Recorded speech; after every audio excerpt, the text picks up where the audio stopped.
and this here may be tough to you. Snack cake to me, yeah, more hostess. This been overdue forever. Asked me when it was dropping, said never. Should've made you cut the feta, but I designed it Freemason Margiela. What's good, Shellitronnn here, the most smoke, no joking. I'm back again with a brand new video, and I'm gonna keep it a Bowberry biscuit. It's almost time for the regular season. It's almost here. It's almost here. We still have one more preseason game, and this video isn't going to be the preview of that. That'll probably come out tomorrow, sometime around noon, probably scheduled for around noon. As you guys know, the fourth preseason game isn't about testing out how your starters are going to do. None of the starters are even going to play for the most part. The fourth game of the preseason is more about these fringe players, these guys who are just on the edge of making the roster, and guys who are even lower than that, but might fit on another team's roster or even another team's practice squad.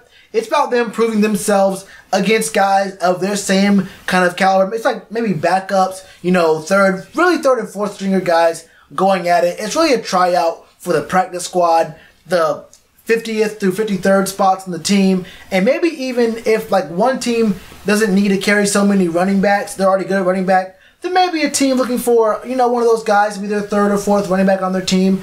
And, you know, these third or fourth string guys somewhere else might be a third string, maybe even backup in a different team. So this game is really like the last tryout for these guys. In this video, I'm going to talk about some of the guys on our team who I think are fringe guys who really need to prove themselves in this game if they're going to make the roster, either improve or keep on doing what they're doing pretty well so they can ensure they get these spots. Now, there are some guys that we've seen step up so far that have all but guaranteed their spot. Obviously, I think the most obvious one here is, you know, there was a little bit of a who's going to be our second quarterback controversy. Like, who's going to be the backup? Is it Garrett Gilbert? Is it Taylor Heineke? And I think for the most part, we were kind of leaning toward Garrett Gilbert at first. But after Taylor Heineke showed up, I think it was the second game versus the Dolphins. It might have been against the Bills, honestly. But Taylor Heineke is all but ensured he'll be the backup coming up this year. And we saw some other good plays from the players that were kind of on the fence a little bit.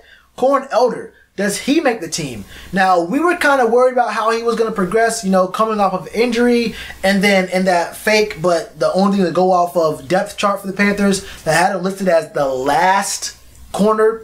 Look, we were like, okay, Corn, we don't know what's happening here. And he had that double tip interception against, I think that was against the Dolphins, that really solidified, hold up, this guy, I don't think, that's not what you do when you lose a step.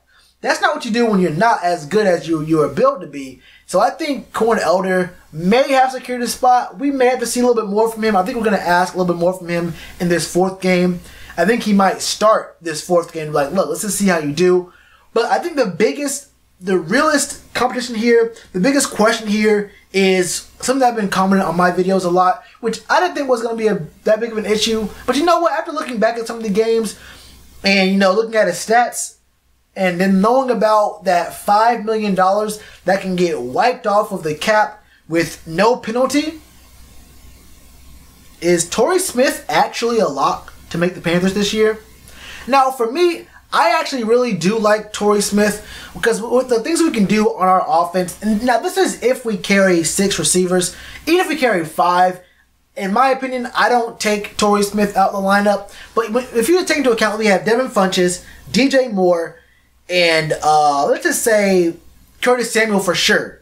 Curtis Samuel definitely proved himself enough to ensure he makes a spot on this team. He's done extremely well. And I mean extremely well this preseason. So I think Curtis Samuel definitely earned himself a spot on the team. I mean, it's going off, what, 9 receptions, 166 yards, an average of 18 yards per reception. He's made the team.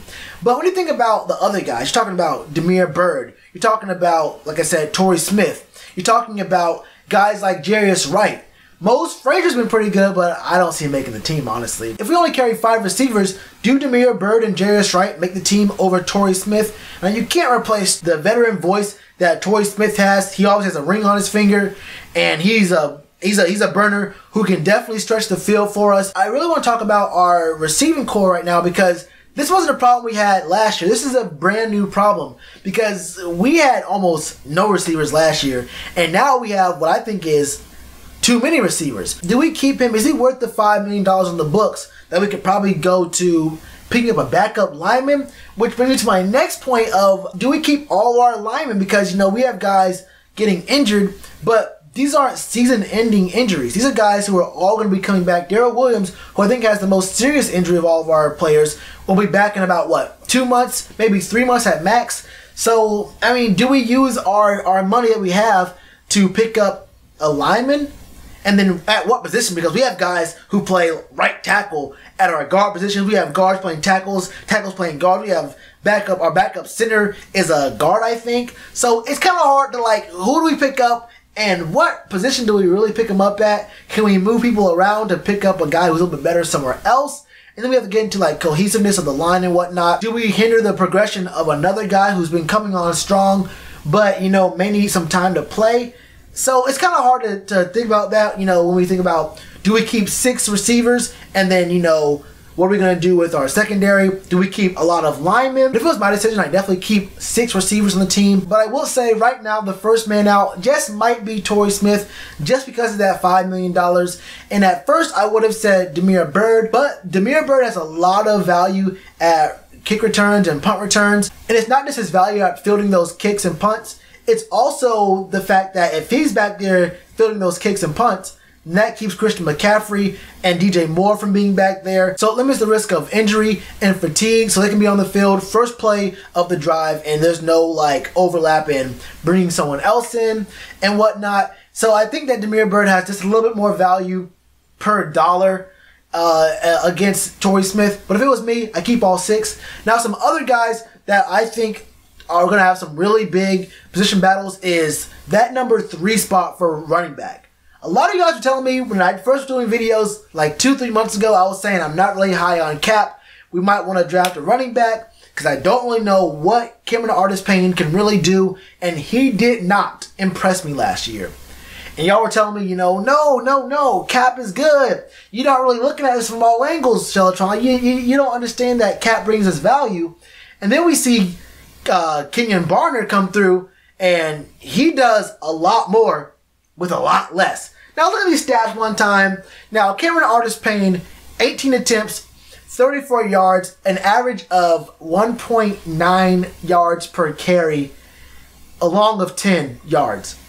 Kenyon Barner, now I don't like doing all this counting number stuff. You know, guys know I don't like to put too much stock into this raw statistics. But when you look at it, Kenyon Barner, 9 attempts, 77 yards, 8.6 yards per carry, and a long of 27. When you look at something, if it quacks like a duck, waddles like a duck, and it smells like a duck, look, I'm sorry, Cameron Artis-Payne, you gotta get the duck out of here, bro. I'm sorry, look, bro, you're looking like a mallard, and you gotta get the duck up out of here, bro. I'm sorry to say it. I think that Kenyon Barner does take this spot unless Cameron Artis-Payne shows us something really big in this 4th game, and even that may not be enough. I think Kenyon Barner probably gets the nod here. And isn't he like 27 right now? It's going to be about that time for him either way, and it probably isn't worth it at this point to keep him. Now some other players, Deshaun Hall and Kendrick Norton, these are backup guys. One's a defensive end, one's a defensive tackle. I need to see something, anything from these guys, because there might be some people backing up who can get, you know, 2 tackles in the preseason. They're going to have big games in this 4th game. Captain Munnerlyn. Now, I know I mentioned the DBs earlier in the video, but I wanted to wait for this one because I want this one to marinate. Captain Munnerlyn, we were kind of pushing this man, you know, as being revitalized and rejuvenated and being a whole new, brand new man. But training camp and being in a game are 2 different things, and I saw Captain Munnerlyn getting dropped off. He was getting dropped off like it was nothing. I'm talking about wide open lanes for his assignments to just be there. And like this getting beat on routes, not being in the right spot, or getting sucked in to plays to the middle of the field where you just wonder to yourself, Cap, where are you, bro? I just don't know where Captain Munnerlyn is. And honestly, Corn Elder has been looking really nice. I'm looking at our depth chart. I'm thinking to myself, what much more value other than a veteran voice does Captain Munderland offer right now? I just don't really know, which brings me to my next highlight player, Lorenzo Doss, who's easily been one of the more impressive non-starters on the defense as a whole. I mean, we got to ignore Marquise Haynes for just a little bit here, but Lorenzo Doss has been extremely impressive. I think probably one of the most impressive so far. I mean, especially in the New England game when we couldn't really wrap up and get some good tackling going. I think he had, 8 tackles, both combined and solo. And I think he had a lot of really good looks at some receivers. I don't know if he played a lot with the ones. I don't remember exactly how much time he played with the ones, if at all. But I'm telling you right now, Lorenzo Doss has looked a little better than Captain Munderland. So it'll be very interesting to see just what our coaching staff does in this 4th game with Lorenzo Doss. But I want to see them put Lorenzo Doss in the thick of things. Actually, even move him around. I actually want to see him and Corn Elder move from playing the X, the Y, and the slot. Well, the X, the Z, and the slot. I did it again.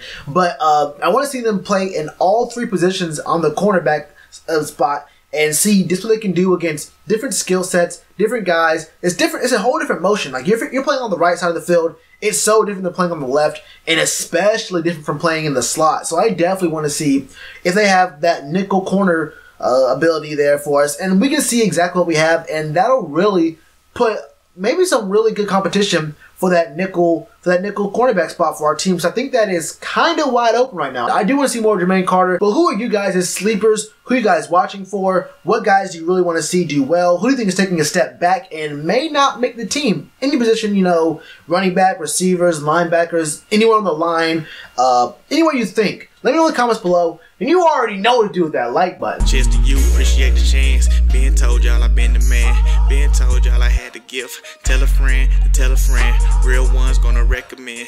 Count this as another win.